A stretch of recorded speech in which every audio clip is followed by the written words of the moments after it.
raised in Germany, embraced Islam in 1992. History of Islam, particularly in Europe, was the means of him coming into Islam. He's going to be doing an event on the 19th of October, which I'll pass on to him really to introduce in a few moments, inshallah. And we encourage you all to join us for that. So without any further ado, I'd like to invite Brother Abu Yasser to come forward. Within a few minutes, share, here we are, the program details, inshallah.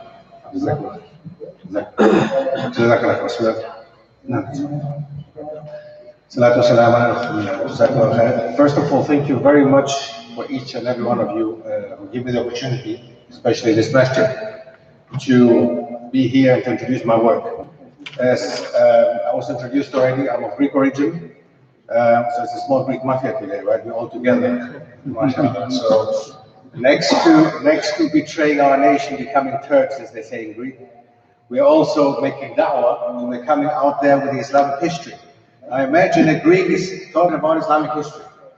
Now, we are used to being called names actually, simply because we accepted the faith, simply because we accepted Islam. Being called Turks, being called Arabs, being called any kind of names. Except what we really are. We're Europeans, we are Greeks, and we accepted Islam. And Islam is part of Europe. Now, very quickly, I just wanted to introduce the 19th of October, where we're going to talk about exactly this topic. We should not feel that Islam is something that came from outside. As I keep telling our brothers, or in humanity, telling them basically, listen, Islam might seem like it's something foreign, but I did not know that Isa was a Swede, right? So if they keep saying Christianity is part of Europe, nowadays it's Judeo-Christian culture, Judeo-Christian civilization in Europe, as they call it. If this is the only thing that is part of Europe, then again, you know, Isa, Jesus was not from Sweden. So Muhammad was from the same region like Jesus, like most of the prophets from the Middle East. We should not forget that all these monotheistic religions came from the Middle East and have become part of Europe as well. Islam played a massive role in Europe. We should not forget that simply wearing glasses nowadays, and all glass wearers should know that, simply wearing glasses, we think they're Andalusian Muslims for that. The Muslims in Al-Andalus who brought the idea of wearing glasses, the optics, physics, chemistry, all these sciences that we learn nowadays at school, don't. All these subjects have actually come originally from the Muslim world. On the 19th of October, which is a 19th of October, which is a Saturday, inshallah, we're going to talk about a lot of things that have to do with our Islamic history in Europe, how Islam has become part of Europe, how the Muslims have become part of Europe. And I'm going to introduce my book as well, which is called The Islamic History of Europe, How Islam has Become Part of Europe. How Muslims entered Europe already at the very beginning of Islam, already in the 8th century. And some of you might have heard of Tariq bin Ziyad. Don't forget, Tariq's name is here to stay. Gibraltar simply means Gibraltar, the mountain, the hill, the rock of Tariq bin Ziyad. That's where he set foot first. That's where he arrived in Europe. And from that time on, Islam came to stay. And as well as one crazy fact is that there was a time, there were 5,000 Vikings on a spot in Sweden, what is nowadays Sweden, who built a masjid, a mosque for themselves in Sweden because they had become Muslim. 5,000 Vikings on one spot at one time. They were there. So Viking Muslims, Muslim Vikings, this is something unknown. Recently, scientists come up with, archaeologists, historians come up with this kind of facts. But again, we are still far behind. So Muslim Vikings, what about the British Isles, our history here? King Offa, the Anglo-Saxon king of the 8th century, he had coins, gold coins minted in his name on the one side, but on the other side it said, La ilaha illallah, subhanallah. We had gold coins, which we can see still in the British Museum nowadays in London, where on the one side it says, King Offa X in Latin, and on the other side, La ilaha illallah. From there on, the Ballycotton cross, have you ever heard of that? There is a cross they found in Ballycotton, which is a place in Ireland. A cross. In the cross it says, Bismillah. The cross, the symbol of the Christians, where in there it says Bismillah. These things are absolutely mind-blowing. And this is something British people don't know. This is something Europeans don't know, okay? And there is a massive history in Europe, starting at 7-Eleven, finishing, actually not having finished at all. One last thing, we should not forget, if we don't know history, we cannot shape our future. That's a quote of a famous person. Next to this one, don't forget 25 years ago, on this very continent in Europe, something cruel and negative happened. The Muslims in Yugoslavia were slaughtered. These are European white Muslims. They were not immigrants. They were as Yugoslavian as any Yugoslavian in that time of Yugoslavia. They were cruelly slaughtered and killed because of the fact that they were Muslims. We should never forget that this is part of our history. We should never forget what we owe this continent as European Muslims, and never forget that Islam has been part of this continent. And we're going to speak about it, inshallah, on the 19th of October. And hopefully you will all be there, inshallah, to discuss it. Jazakallah khair. I will be still here. Whoever wants to ask something, feel welcome to come and see me. Jazakallah khair. Assalamu alaikum. Jazakallah khair to our brother Abu Yasir for the succinct introduction to the course, and I'd like to encourage everybody to attend to this, inshallah. It will be informative. Now, just before I lead on to Brother Liaqat, I forgot to mention, actually depending on how long Brother Liaqat does the introduction, we may have to delay Maghrib for a few minutes, literally a few minutes, inshallah. So if you can bear with us. Jazakallah khairah. I'm going to be asking Brother Liaqat to continue on from this. So I've been told not to do a long introduction, so just very quickly, Brother Hamza Sources is coming on next. I can't pronounce his name. He's got a degree and a master's in psychology. He's a sports personality who does Wing Chun and boxing. I could stand up here and embarrass him in the next 10 minutes, or just let him come on stage and start.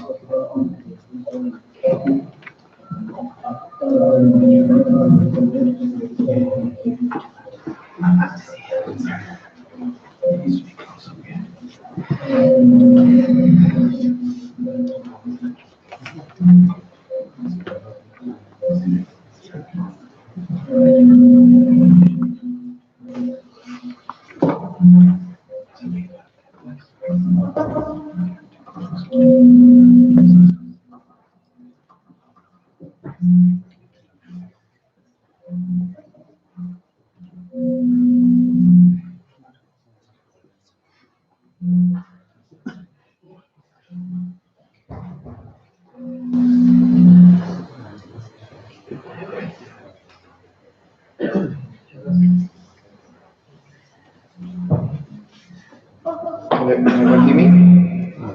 You sure? Okay, good.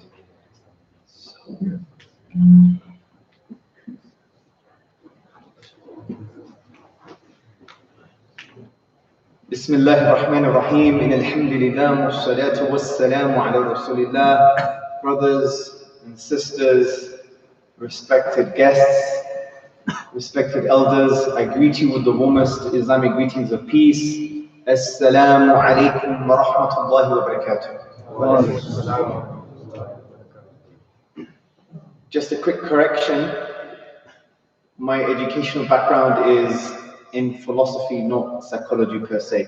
Just to correct that. So I'm going to be talking about overcoming uncertainty in Islam. And I think this is an extremely important topic because living in the West and having children that live in the West, we are obviously going to encounter different ideas, different worldviews, different ideologies, and we have to be well equipped on how to address these ideas.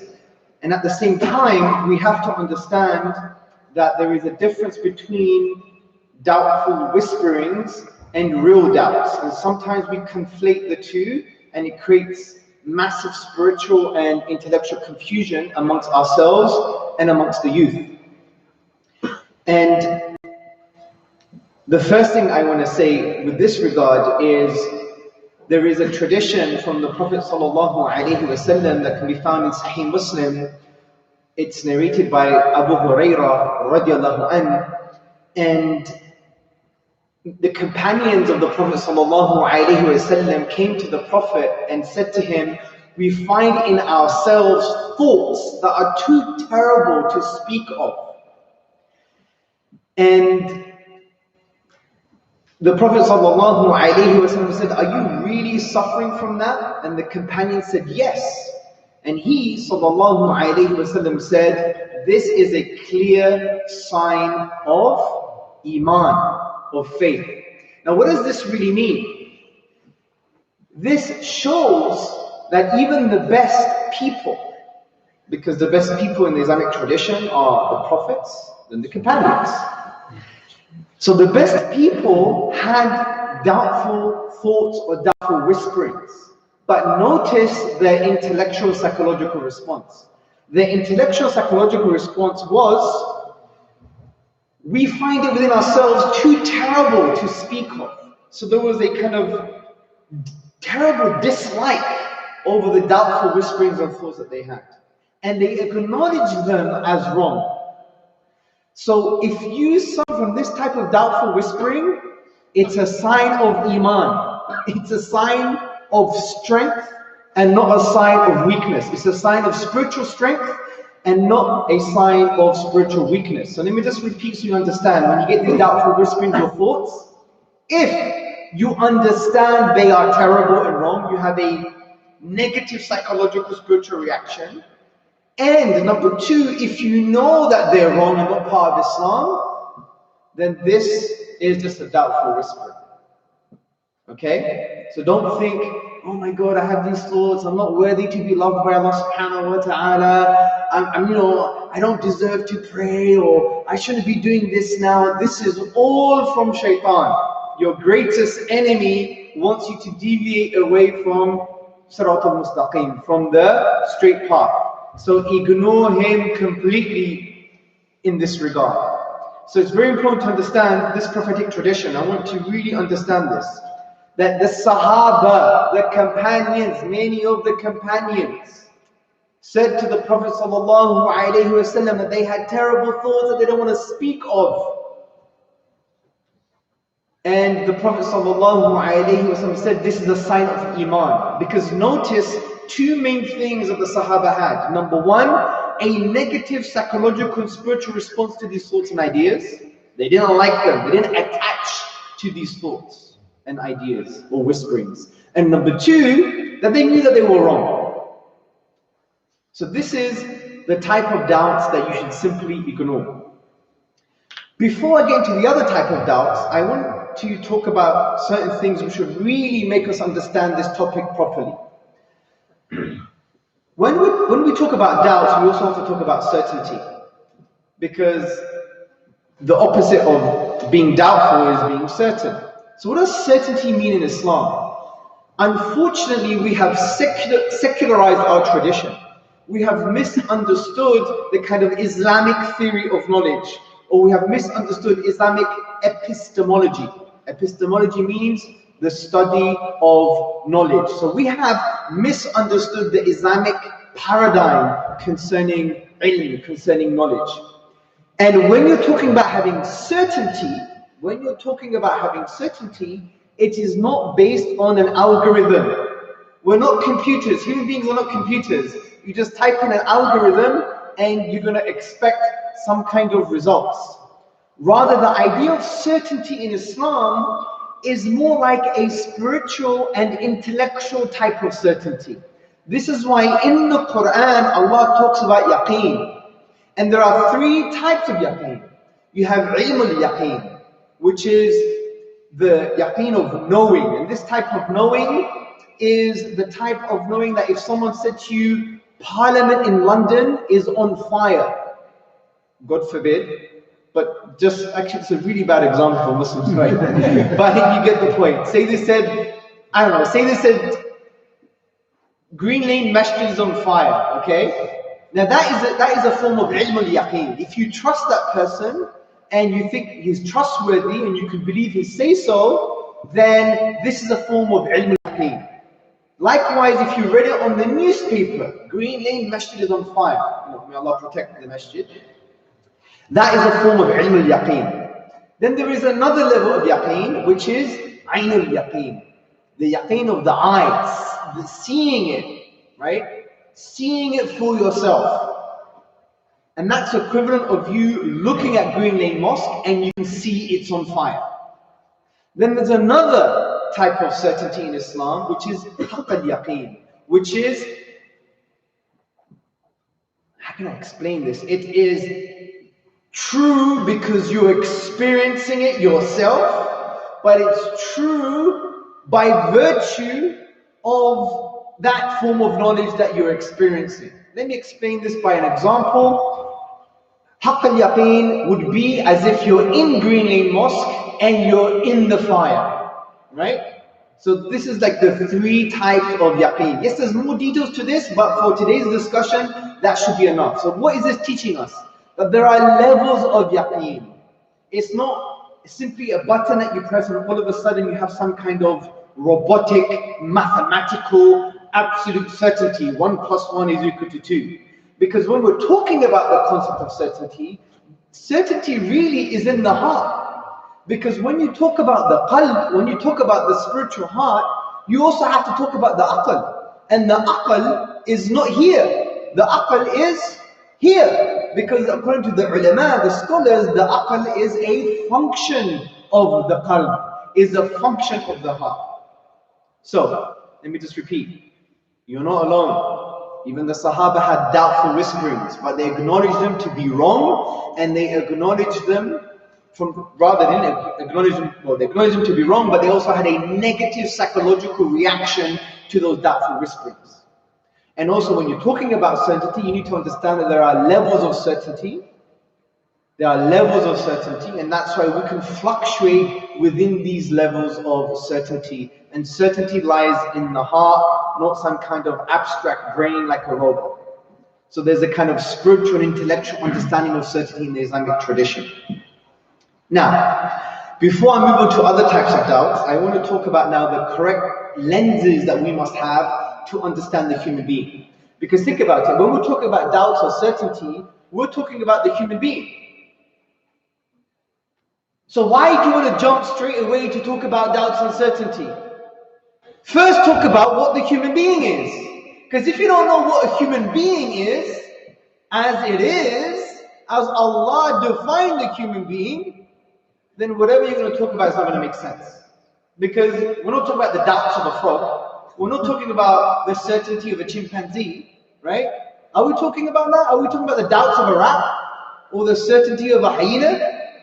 No, we're not. We're talking about the doubts of a human being. And the doubts of a human being and the certainty of a human being.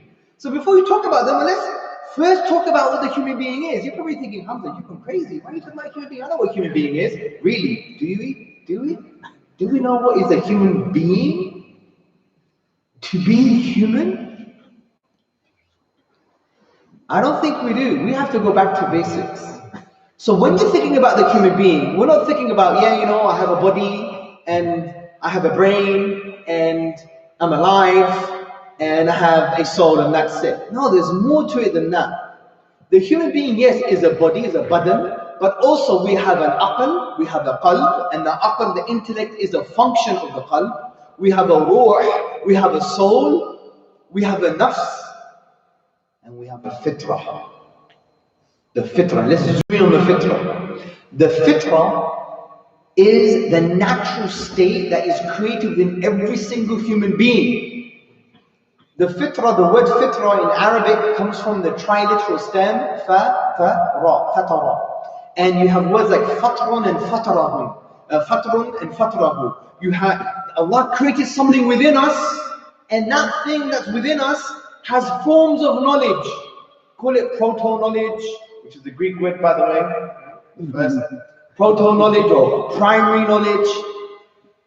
And these forms of knowledge is, number one, Allah is a reality, and number two, Allah is worthy of extensive praise. But according to the hadith of the Prophet ﷺ in Sahih Muslim, it gets clouded, if you like. I'm using the words clouded, but it's a good metaphor or analogy. The fitrah gets clouded. Because the hadith in Sahih Muslim, the Prophet ﷺ is telling us that every single human being is born in this natural state, in this fitrah, but then his parents change him. So the ulama talk about that is the clouding of the fitrah, or the locking of the fitrah, is as a result of socialization, of parenting, and many other factors. But the point here is, the human being has a natural state. Every single human being, Muslim and non-Muslim, and every single human being has this form of knowledge within them that Allah is a reality and that He is worthy of extensive praise. Now, I could go into cognitive psychology and the psychology of religion to show lots of different supporting, not definite, but supporting evidence to show that these things are within us. But that's for a different topic and a different lecture. But the point is, we have this fitrah. And it's very important that we understand that human beings, it could be Muslim and non-Muslim, that our fitrah gets clouded. So doubts could be formed of clouds over our fitrah. And we need to learn to uncloud the fitrah. And what type of doubts are we talking about here? Not the doubts that we spoke about earlier, which are just doubtful whisperings, but genuine type of doubts. And yes, there is an overlap between the two in some way, but I'll discuss that later. So from the point of view of being a Muslim, and understanding what a human being is, and you need to understand you have a fitrah, you have an innate nature that can get clouded, that you may need to uncloud, and your fellow human being also has a fitrah that's clouded, and our job is to help uncloud the fitrah to awaken the truth within. Allahu Akbar. That drastically changes how you see non-Muslims. You see them as primarily good, because they're born on this state, within this state. They have this natural state. They are not yet Muslim, right? That's a far more positive way of looking at these things. And you don't see them as inherently evil, which is not the Islamic paradigm anyway. This is an ethno-religious, cultish understanding of Islam. Because when you see the human being is not inherently evil, inherently bad. And that's why the foundational principle when it comes to da'wah, you treat everybody with rahmah and everybody with a sense of expressing love. And this is based on the hadith of the Prophet ﷺ. You can find this hadith in the Arba'in of An-Nawawi, the 40 hadith of An-Nawawi, where he said, the Prophet ﷺ said, لا يؤمن أحدكم حتى يحب لأخيه ما يحب لنفسه. You won't truly believe unless you love for your brother what you love for yourself. We think this means only Muslim brotherhood, because we see Islam as a cult. That's the problem. It's no religious cult. Let's go to our ulama, the people that were standing on the shoulders of giants. And Nawawi, who collected this hadith in his Arba'in, what did he say? He said this also means humanity, insaniya. And you should love goodness for them, and you should love guidance for them. Let me give you another hadith that not many people know about, and it's sahih, it's authentic. It's in Tariq al-Kabir, as narrated by al-Bukhari. He said, the Prophet ﷺ said, love for linnas, humanity. Love for humanity what you love for yourself. Which again is love goodness for them and love guidance for them. So if I'm going to love goodness and guidance for a human being, how should I treat that human being? Just like the way Musa alayhi salam was told by Allah to speak to Fir'aun, the worst creature, right? Fir'aun, one of the worst creatures.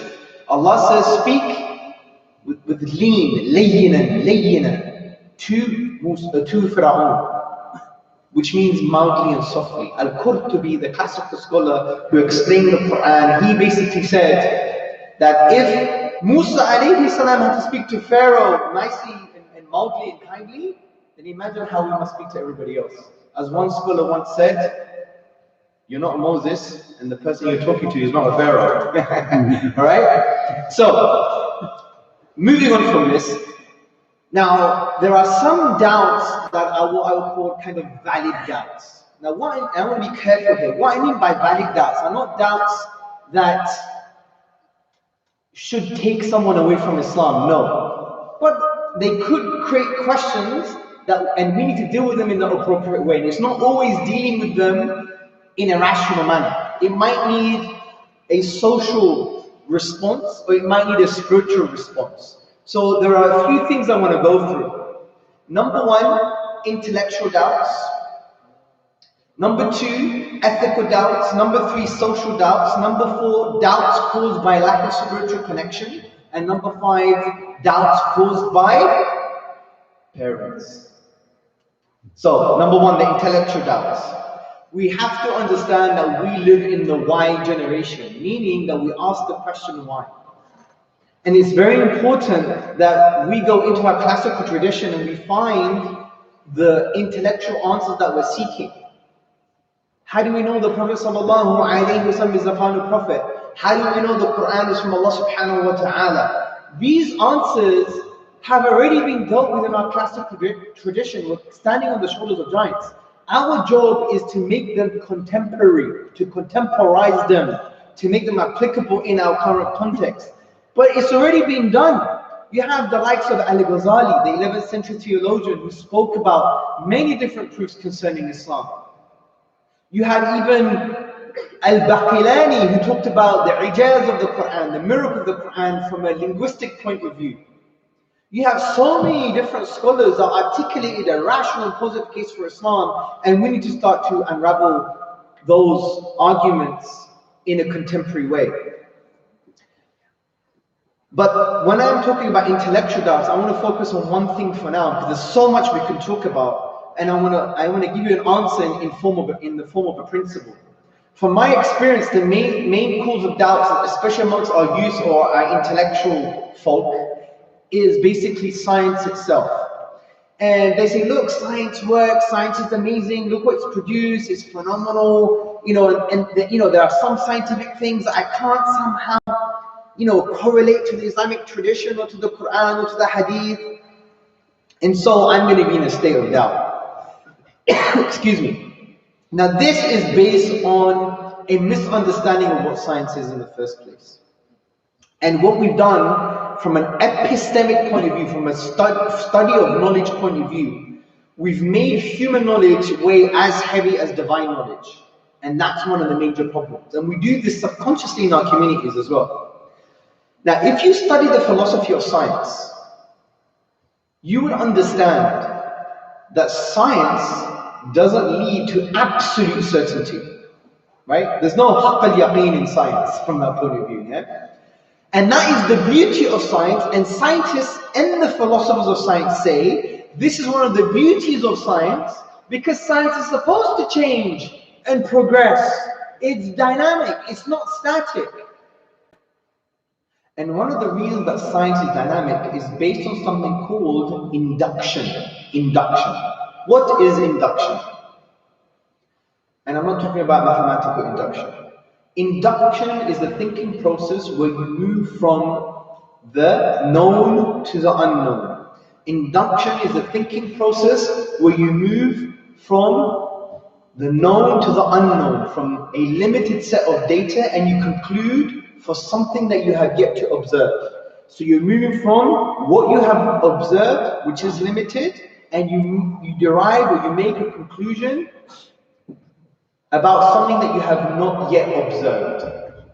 Let me give you an example. Imagine I go to Wales and I'm a scientist and I have a question. What are the color of sheep? And I observe 10,000 white sheep. Limited data is 10,000. It's not an infinite number of sheep. It's 10,000 white sheep.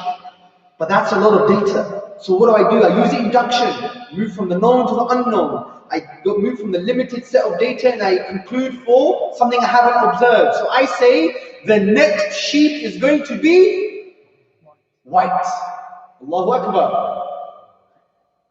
I should be confident because I've observed 10,000 white sheep. But maybe the next sheep you're going to see is the black sheep. Do you see? So this goes to show that induction moves from like 0% certainty to 99% certainty, not absolute certainty. And science is based upon this. So what do? We could derive a principle.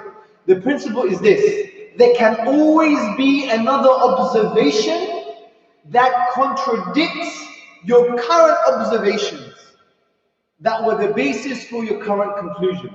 I repeat, there can always be another observations that is at odds with your current conclusions, which was based on limited observations.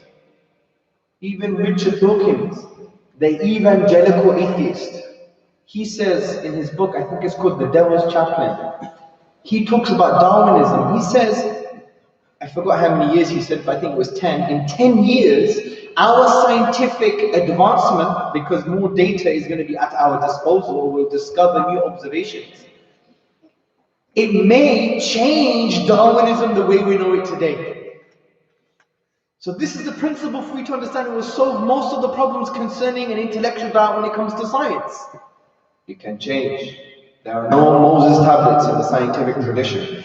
And I don't want you to confuse scientific conclusions with direct observations. They're not the same. Scientific conclusions are usually based on more than one direct observation, that you have to find a link between them or an understanding of them.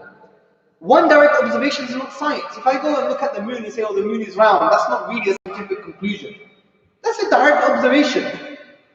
Right? So don't confuse direct observations with scientific conclusions, right? So, point here is, there is a principle that solves this intellectual doubt, which is science is based on induction, therefore it can change. Now, someone may say to me, hold on 1 second, Hamza, but science works. Then it must be absolutely true. No, no, no. Just because something works, it doesn't mean it's true. This is a logical fallacy. There is no logical link between something working and something being true. And just go into the history of science to understand this. In the 1700s, they had this theory called the theory of phlogiston. And the theory of phlogiston was that if you burnt something, it would release phlogisticated air. Okay? Dan Rutherford, I think in 1772 or 1773, he used this workable theory and he discovered the truth of nitrogen. But after some time, they realized phlogiston was totally wrong. What does this teach us? It teaches us you can get a truth phlogiston from a workable theory that is fundamentally false. So you get truth nitrogen from a workable theory, in this case phlogiston, that is actually false. So it doesn't follow just because something works, it has to be true. And plus, many scientists are not really concerned with absolute truth. They're concerned with practical truth. And this is why they're still doing quantum mechanics, quantum physics, and they're still engaged in Newtonian physics because they work in a particular domain. But you can't find the truth of the whole of reality because they have yet to reconcile or find a kind of link between Newtonian physics and quantum physics. They're like non-negotiable paradigms from that point of view. But they still use them because they're concerned with practical truth, not absolute truth. And this helps us because it makes us understand, well, who is Allah? Allah is Al-Alim. He is Al-Hakim. He is the knowing. He is the wise. Allah has the totality of wisdom and knowledge. Allah has the picture. We just have a pixel. Moving on. I know there's so much more to say, but I just want to encourage you to do your own further research because we could spend hours on just one topic. Moving on to ethical doubts. You know, we have to understand that we are products of our society.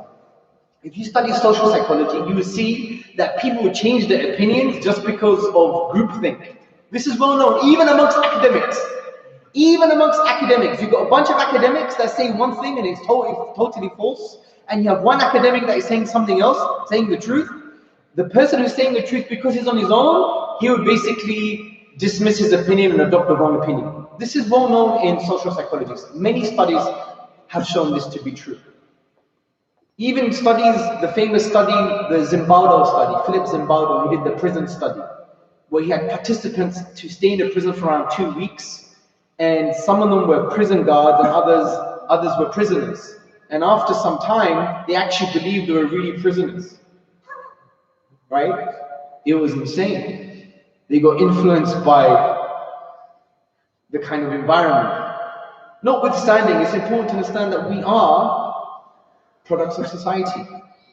And we have to also understand that when you look at the history of societies, you see that social norms change. Without a doubt. Some of you have grey hairs. May they be shining lights on the Day of Judgment.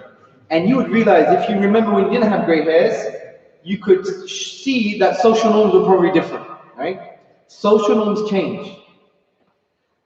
And it's important to understand that. And it's important to understand that we have something within ourselves, that we have a need to feel certain and a need to belong. This is part and parcel of what it means to be a human being. I don't want to be uncertain.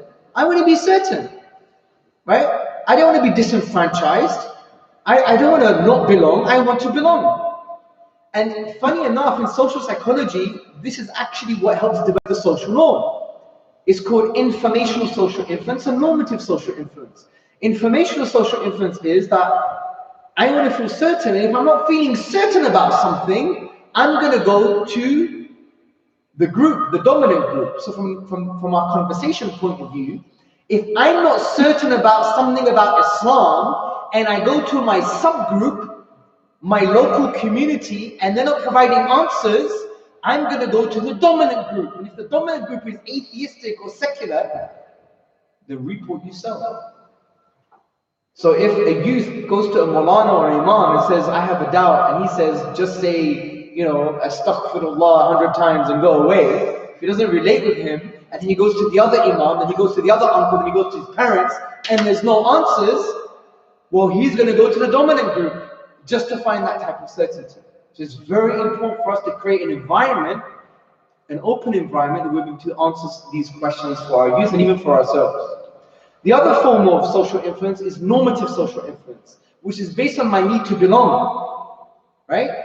So from our conversation point of view, if I don't really belong, I don't feel connected to the Muslim community for some reason, because they may judge me, because they may think my beard's got too big, because maybe I have some funny ideas, or because I'm a bit of a thinker and people don't like that, or maybe because I come from a cross-cultural background, right? All these reasons that occur in our communities. If that person doesn't belong to the subgroup, the Muslim community, they don't feel that belonging, where they're going to go? To the dominant group to satisfy that belonging. And if that dominant group has ideas against Islam, that person would adopt ideas that are not Islamic.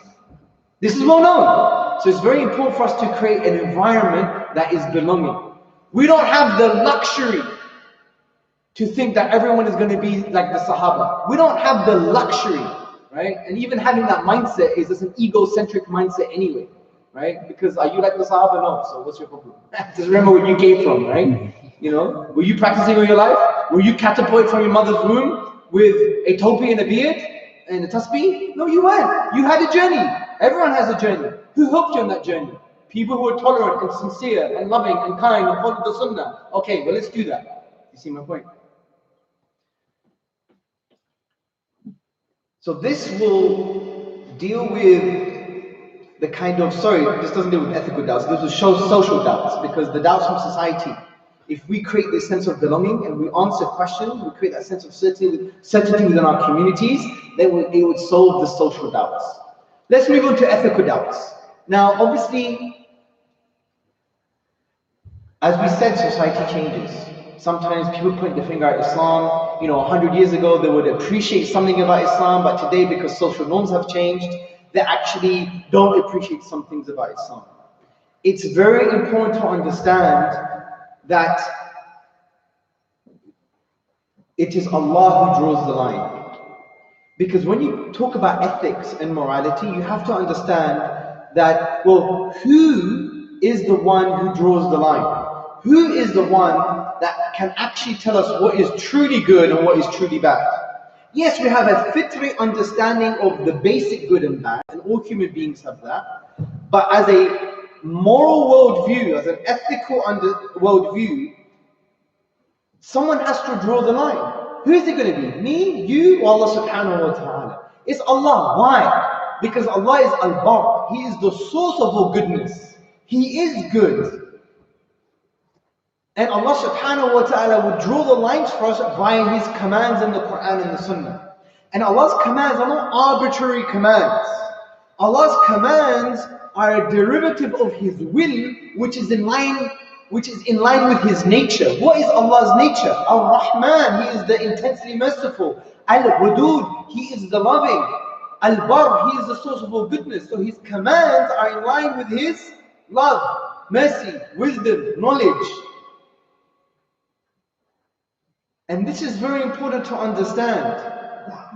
Very important to understand that when Allah commands something, even if I don't understand the command or understand its wisdom, I know it came from the one who is the source of all goodness. Right? He is the source of all goodness. He is the loving, He is the merciful, He is the wise, He is Al-Bar, the source of all goodness. So it's very important not to only focus on the command, but to focus on the one who commanded it.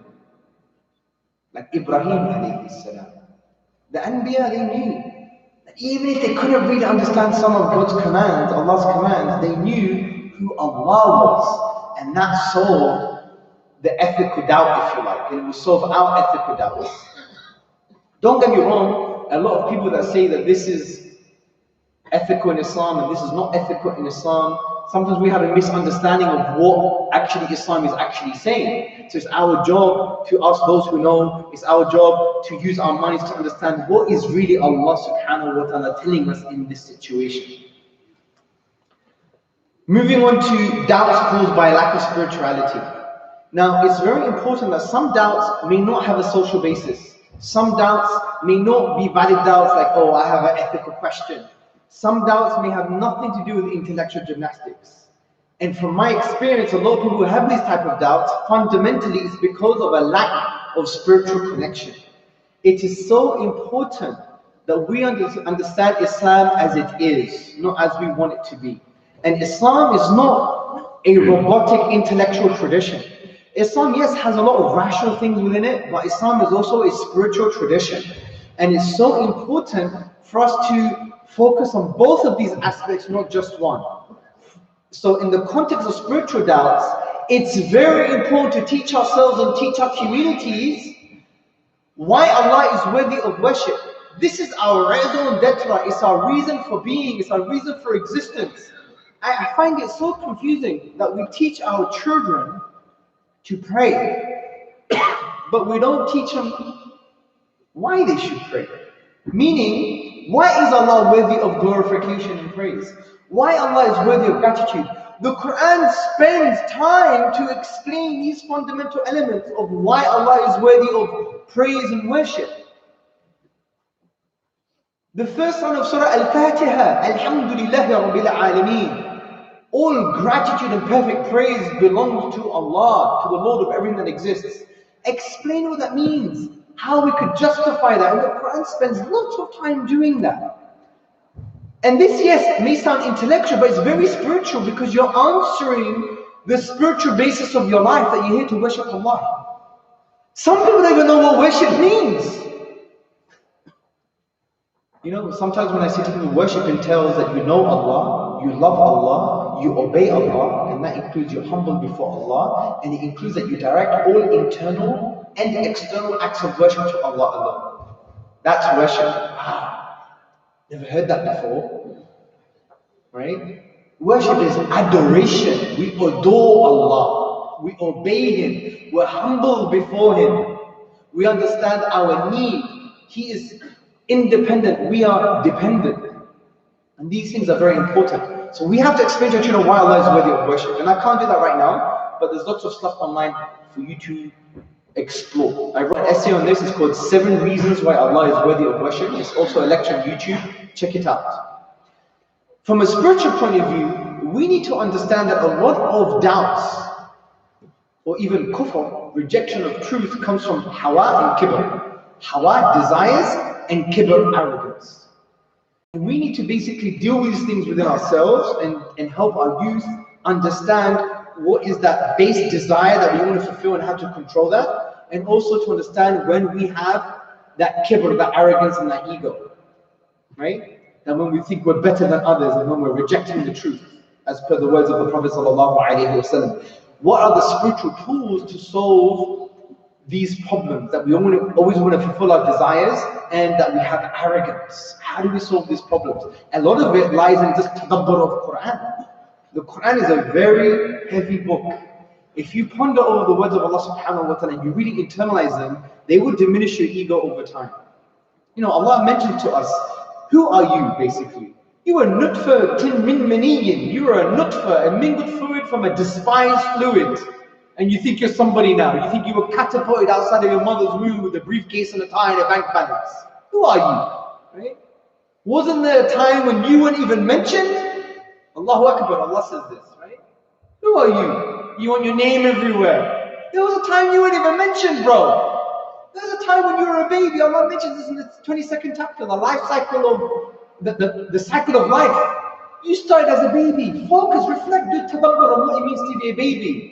You're not individual, you're individual. You're a helpless creature.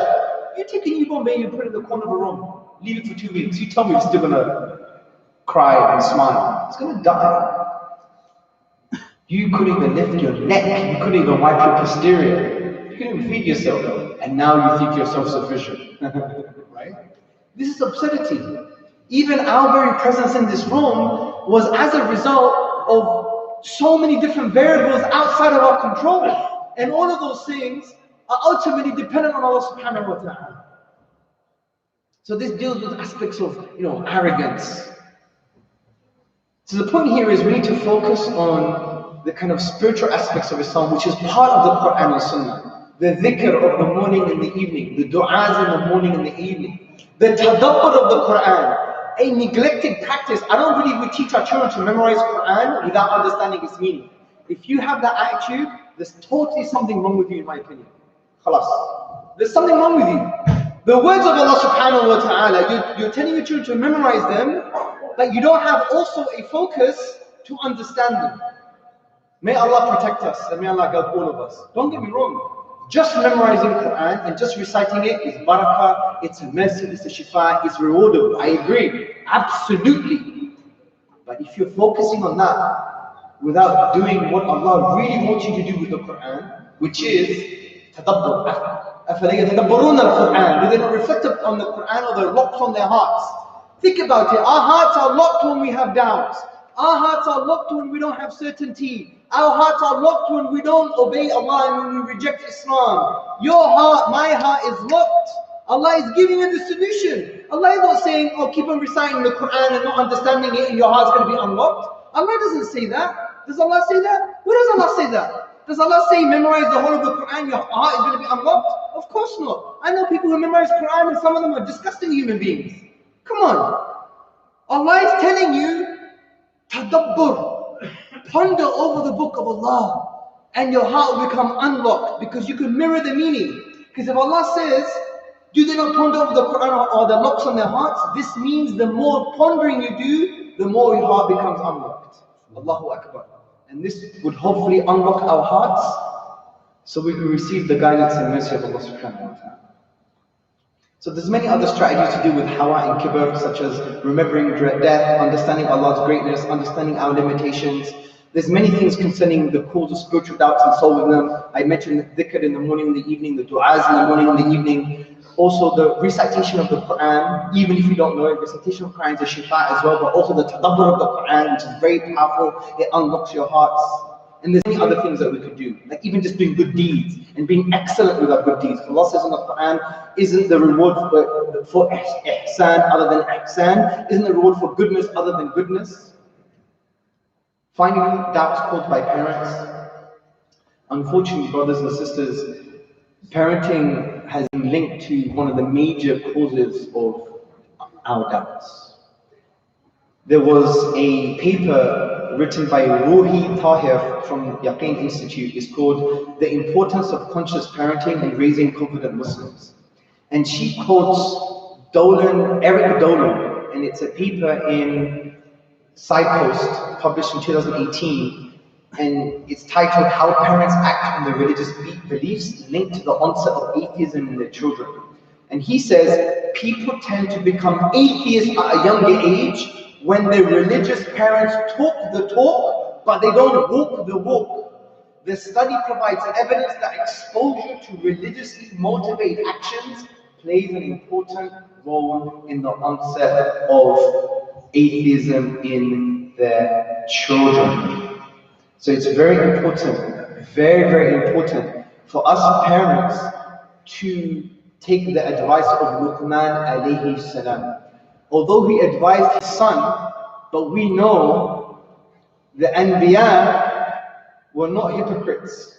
That advice was in him too.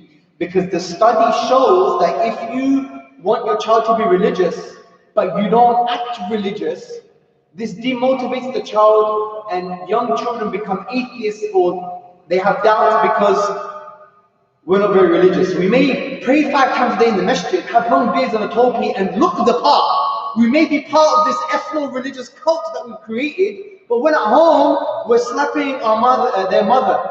We're shouting at their mother. Or we're not praying properly. Or we're not teaching them what Islam really means. Islam becomes this mechanical do's and don'ts, right? You know, and this is a huge problem. We've taken away the spirit of Islam away from Islam, and what's left are just outward actions. The Anbiya, not the Anbiya, the ulama never taught us that Islam was just outward actions. Yes, outward actions are very important, but they're linked to the inner. First hadith in Bukhari. Actions are in accordance to their intention. Where's the intention? Is it in my hand? Is it in my nails? Is it in the book? Is intention in this microphone? Intention is in the qalb, right? No one's going to be safe on the day of judgment except the one with a sound qalb, with a sound heart. So we have to walk the walk at home. It doesn't mean you have to be perfect parents. It could mean to say to your child, I'm sorry, I was wrong. It also means that, we always talk about following the sunnah, but there's no love at home. When was the last time we told our children we love them? And that we focus on the 5 love languages that people have. Some of them include acts of service. When have we done acts of service to our children? Number 2, words of affirmation. When we have praised our children and affirmed their goodness. Number 3, gifts. When we gave a child a meaningful gift. I'm not talking about this rubbish, PlayStation rubbish, yeah? I'm talking about meaningful gifts, like experiences. What about touch? When was the last time we actually touched our children? I know you do it up to the age of 5, but in many Asian cultures, after 7 years old, khalas, you can get them. I've got brothers from that community, they've never heard from their dad that the dad said, I love you. Yet the Prophet said, if you love someone, tell them. When he had his grandchild on his shoulder, he said, oh Allah, I love so-and-so, so love so-and-so. Right? This is part of the sunnah. So, we have to walk the walk, we have no choice. So don't come complaining to imams and scholars, oh my child left the deen, blah, blah, blah. Reap what you sow. Reap what you sow. Time to elevate ourselves, inshallah. So, let me just finish. Maghrib is going to be at 8:10. Let's got the next one here. The advice of Luqman alayhi salam. So, we must embody the advice, and we must teach his advice to our children. So, chapter 31, verses 12 to 19. Allah says in the Quran, and we had certainly given Luqman wisdom, hikmah, and said, be grateful to Allah. And whoever is grateful for the benefit of himself. And whoever denies his favor, then indeed Allah is free of need and praiseworthy. And mention on Muhammad sallallahu alaihi wasallam, when Luqman said to his son, while he was instructing him, oh my son, do not associate anything with Allah. Indeed, association with him is great injustice.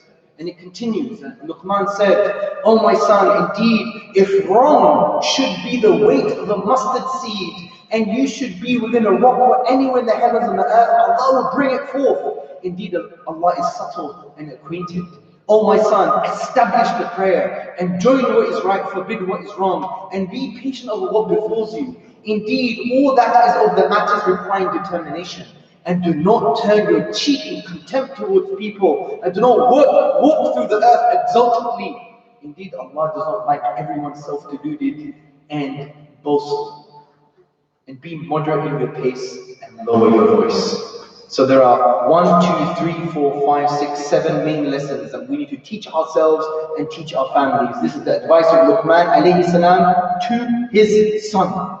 Number 1, shukr, hamd, gratitude. Are we a house of gratitude? We teach our children the wrong form of gratitude. Be grateful for this big house and this amazing job. That's a bonus upon a bonus. Have we ever taught our children to be gratitude for the thing that is keeping us alive? Our very conscious existence. The very fact that you're alive, forget the things you have in life itself and the potential for life. Because life is a priceless gift. If I told you you have 10 minutes left to live, and in order to get another 10 days, you have to give me all of your wealth, you would give me all of your wealth. That's priceless. Life is priceless.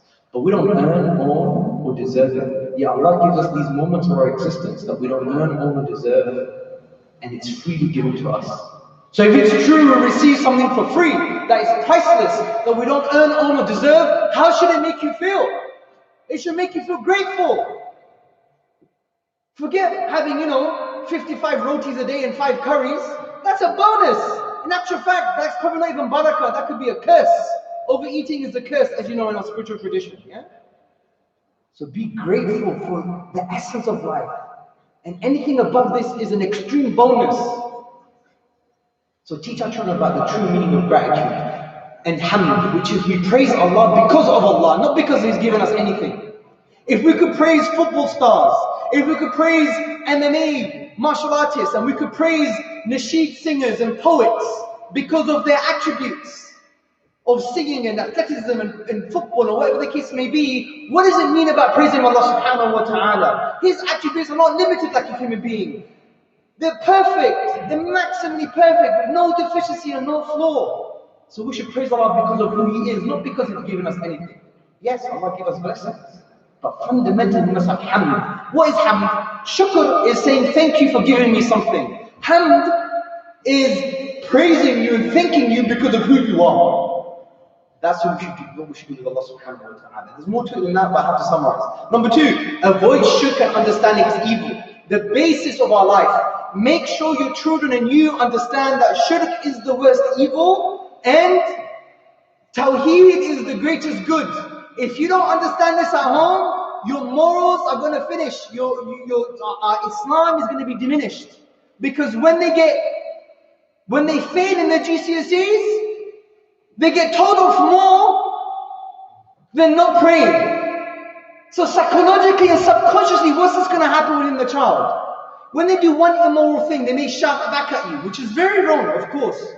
But you get more egotistical and angry than them not praying, which is the right of Allah subhanahu wa ta'ala, which is affirmation of tawheed. We need to morally prioritize. So establish this. Number 3, accountability. When Luqman was talking about every deed we brought forth, we need to teach our children to be accountable, and we need to account ourselves in front of them. Don't be egotistical. They will never learn through you speaking. They're going to be learning through watching. And if they learn that you account yourself in front of your children, and you say sorry, and you do tawbah, and then you fix yourself, that could do more to your child than anything you can give them from a book. Then have to be quick. Then the next lesson was salah. Salah is the most important thing at home. Everything else is secondary. The other thing is enjoying the good, forbid the evil. The greatest enjoying of good is the enjoying of tawheed. The greatest forbidding of evil is the forbidding of shirk. Make shirk at home and in your community. Dawah is a shield that protects the heart. It's like a ball. You throw it on the wall, it bounces back. Finally, the last penultimate point, be patient in adversity. To teach our children to have delayed gratification. Right? Every time they do something good, you have to give them a sweet or a gift. No, delayed gratification, teach patience. Finally, do not be arrogant. And that means don't have arrogance yourself. Learn to say sorry to your children. Learn to say, I don't know, let's ask someone who knows. And teach that in your children. Remember, children will not learn through your words, they will learn through your behaviors and your actions. Okay? This is why following the Sunnah is following who he was in his actions, not necessarily words alone. Words are connected to actions. You have to bring them together, inshallah. So much more to say, but we don't have time. Hopefully this planted the seed within you, so you could understand what are the doubtful whisperings, what are valid doubts, and how do we solve them from an Islamic perspective. Anything wrong has come from my nafs and shaitan, anything good has come from Allah subhanahu wa ta'ala. Jazakallah for your patience. Assalamu alaikum wa rahmatullahi wa barakatuh. Jazakallah. We're going to pray now. Apologies for the slight delay for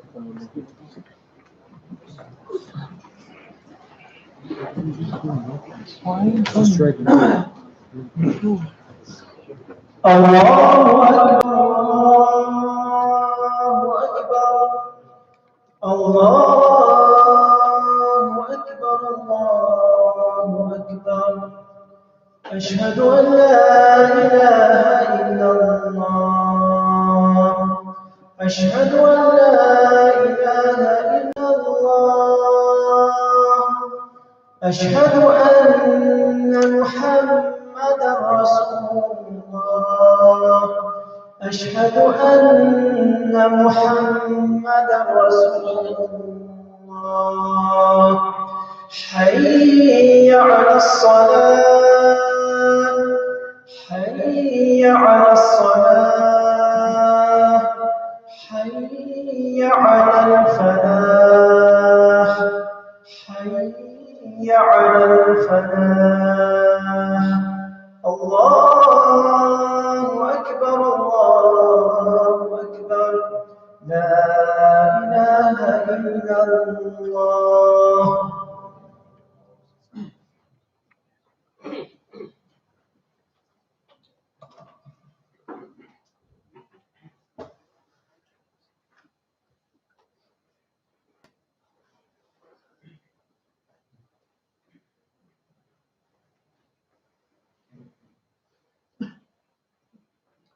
الله أكبر الله أكبر الله أكبر الله أكبر أشهد أن لا إله إلا الله أشهد أن لا إله إلا الله أشهد أن محمدا رسول الله أشهد أن محمدا رسول الله حي على الصلاة حي على الصلاة حي على الفلاح حي على الفلاح قد قامت الصلاة قد قامت الصلاة الله أكبر لا إله إلا الله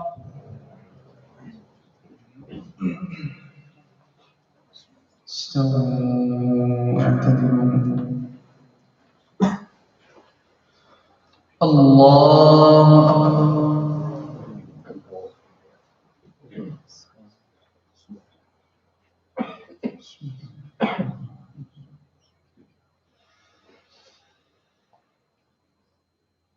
الحمد لله رب العالمين الرحمن الرحيم مالك يوم الدين إياك نعبد وإياك نستعين اهدنا الصراط المستقيم صراط الذين أنعمت عليهم غير المغضوب عليهم ولا الضالين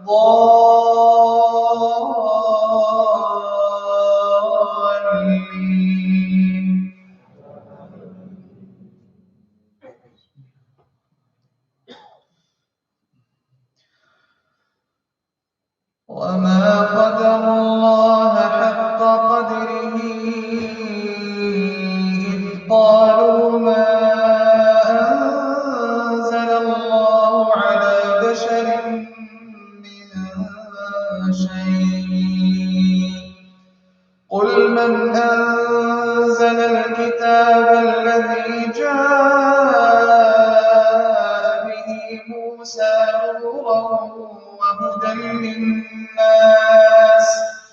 نورا وهدى للناس تجعلونه قراطيس تبدونها وتخفون كثيرا وعلمتم ما لم تعلموا أنتم ولا آباؤكم قل الله ثم ذرهم في خوضهم يلعبون وهذا كتاب أنزلناه مبارك مصدق الذي بين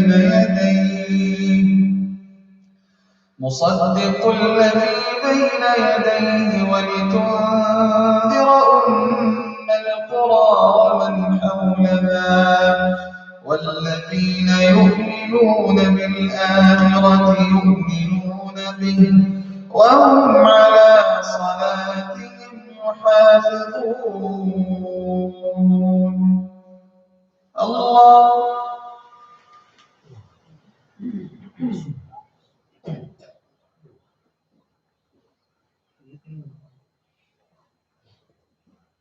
سمع الله